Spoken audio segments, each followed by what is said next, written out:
seperti saya bilang ya, hidup tuh bagi saya tuh terlalu singkat. Iya. Buat saya jabatan itu bukan prestis, bukan suatu kebanggaan, Tapi tanggung jawab. Profesi saya adalah profesi yang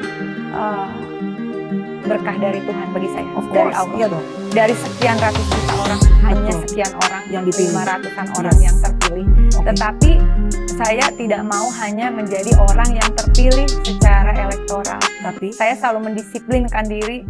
Saya ingin semoga selalu dibimbing oleh Tuhan menjadi orang yang tidak hanya terpilih tapi juga terpanggil untuk memberikan benar-benar pelayanan.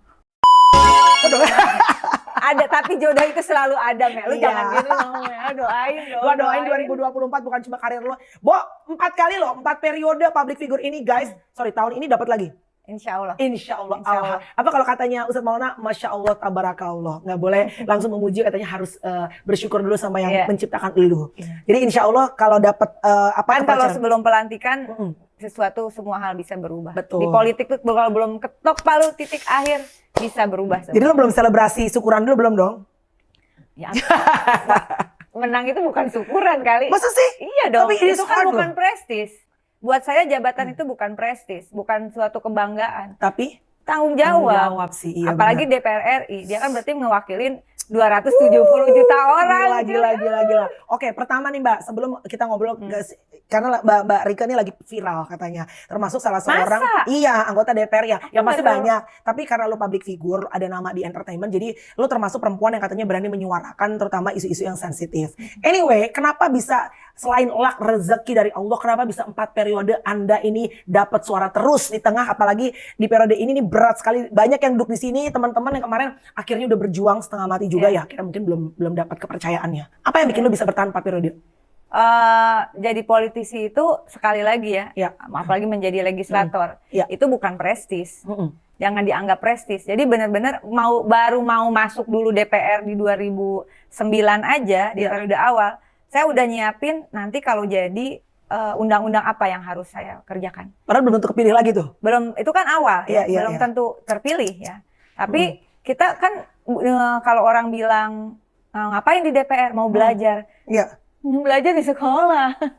Jangan, di DPR itu udah pertarungan ya. Pertarungan politik legislasi itu semua produk undang-undang yang berpengaruh terhadap semua orang di seluruh Indonesia. Ya. Kemudian politik anggaran, ada anggaran dari duit pajaknya rakyat dan sumber daya alam kekayaan Indonesia yang totally setiap tahun kurang lebih 2.500 sampai 3.000 triliun. Dan pengawasan terhadap kehidupan berbangsa bernegara ini mau belajar. Nggak bisa. Nggak bisa gitu. Jadi Udah bukan waktunya untuk bukan belajar. waktunya. Jadi dan saya selalu memacu diri saya, ini bukan pekerjaan main-main. Politik bukan tentang diri kita, bukan tentang kelompok kita, tapi Ya. tentang semua orang yang kita wakili. Ya. Kalau DPRD ya lu mewakili daerah kabupaten ya.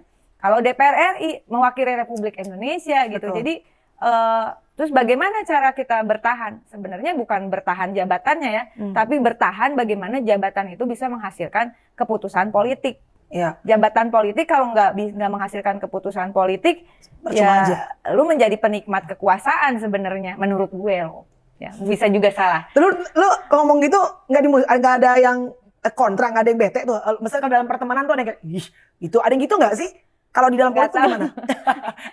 atau lo main your own business? Enggak, fokus aja karena kan saya dipilih sama rakyat dan selalu yang saya pegang teguh itu sumpah jabatan. Memang rame-rame ya, Iya, sekian iya. ratus orang, Iya. selalu di atas 500 orang lah. Tapi kita pakai kitab suci loh. Iya. Pakai kitab suci meskipun nggak pegang langsung, tapi kan kita diwakili yang pegangnya yang di depan tuh. Iya. But still. Dan itu aku selalu bilang bahwa di dalam hatiku nggak. Ya kalau pada saat sumpah jabatan itu berarti bukan hanya dengan sesama manusia loh, tapi dengan Tuhan. Iya. Kalau Tuhan aja lu kibulin, gimana? Aku ke diri aku, Mel. Iya, nggak, tapi Gua ke diri benar. gue. Itu adalah kontemplasi ke diri sendiri sih Mbak. Karena musuh terbesar kita saat jabatan lo punya kekayaan, Kan cara menguji orang tuh kasih aja jabatan, kasih aja harta. bisa kelihatan karakternya. Kalau orang lagi susah kan, semua militan, survivor, Yes. ya iyalah, pasti fight gitu. Begitu kau punya, tapi it's Itu kan true ya. Kennedy yang bilang begitu Iya, kan. iya. Tapi lo melihat maksudnya kan you surrounded by people yang punya power, punya jabatan, punya kekuatan gitu dan punya banyak ya misalnya harta juga deh bisa dikatakan ibaratnya menengah ke atas lah pasti berkelimpahan. Tapi memang banyak banget yang pada akhirnya misalnya someone that you look up to yang lo lihat secara karakter keren tapi begitu misalnya punya something, punya power, banyak yang akhirnya berubah. Manusia itu kan berubah ya. Tapi kan kita balik lagi. Pertama, saya tidak selalu mendisiplinkan diri sebagai politisi, tidak mengomentari orang lain. Karena dipilih sendiri, yang dicoblos kan kita sendiri, nama kita sendiri. Dan saya punya prinsip tidak mau beli suara masalahnya. Jadi orang artinya ketika memilih saya boleh ditanya mereka itu enggak saya kasih amplop loh. Sama sekali? Enggak. Dan saya punya, dan itu benar-benar pengorganisiran, tapi apa timbal baliknya? Ya kerja. Kerjanya apa? Misalnya saya balik lagi, karena seorang legislator dia harus menghasilkan produk legislasi. Produk legislasi itu undang-undang. Peraturan. Nah, periode pertama saya inisiator undang-undang BPJS. Jadi kalau ada orang yang punya BPJS Kesehatan, BPJS Ketenagakerjaan, nah itu inisiatornya orang ter-on se-Indonesia ini. Orang ter-on se-Indonesia ini adalah ininya ya, salah seorang yang ibaratnya pengusungnya gitu. Pengusungnya. Yes. Oke. Periode kedua. Nah, aku kemudian periode kedua ada beberapa hal yang aku perjuangkan itu, salah satunya aku inisiator Badan Riset dan Inovasi Nasional. Nah, karena buat saya nggak mungkin Indonesia bisa benar kalau risetnya nggak kuat. Harus ada data. Harus science based policy, harus berbasis data yang benar.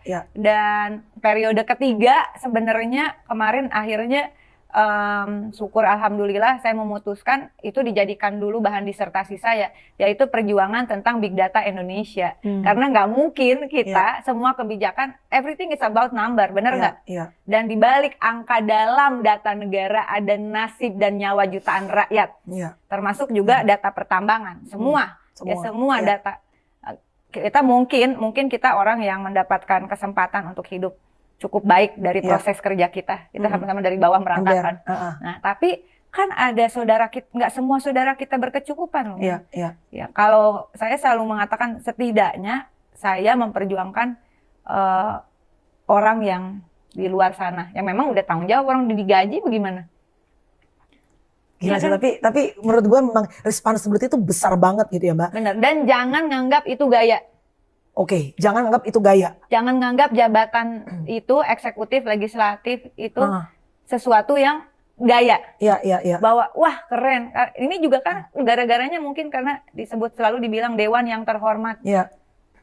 Akhirnya ngerasa bahwa itu tuh wah terhormat. Harus harus kelihatan luxurious, menter misalnya. Nah itu kan depend on your motive lah.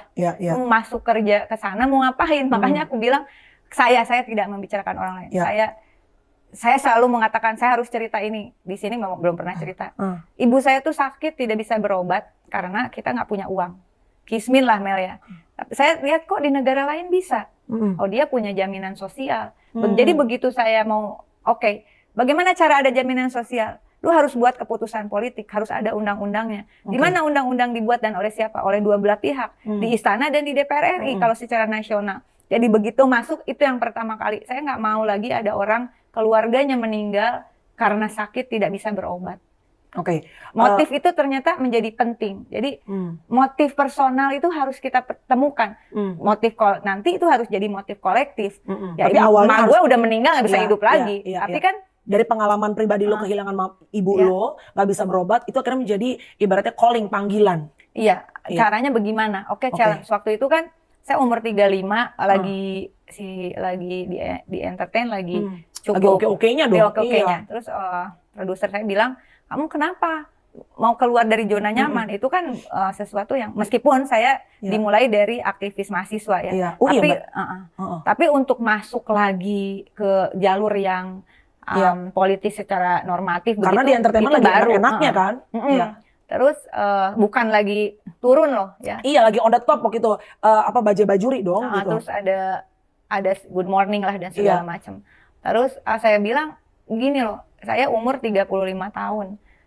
Selama ini dari yang hidup sangat kurang akhirnya karena publik mendukung, menonton saya dapat kerjaan, iklan lah segala macam. Itu kan karena apresiasi publik ya, terhadap karya kita, benar nggak? Betul. Nah, rasanya udah waktunya saya harus apa yang bisa saya lakukan gitu. Dan saya selalu percaya bahwa hidup itu singkat, Mel. Iya. Turning point-nya itu di situ ya, bahwa ibu saya meninggal juga usia 50-an begitu. Masih muda banget, Mbak. Ya, kakak saya yang perempuan juga baru meninggal kemarin, juga usia 50-an. Wow. Jadi saya ada di family yang untuk yang perempuannya tuh kira-kira 50 sekian, dan itu yang mengingat mati itu. Ternyata itu juga menjadi satu jalan kita menjaga diri kita dalam bekerja ya. Harta jabatan nggak dibawa mati, Cin. Benar.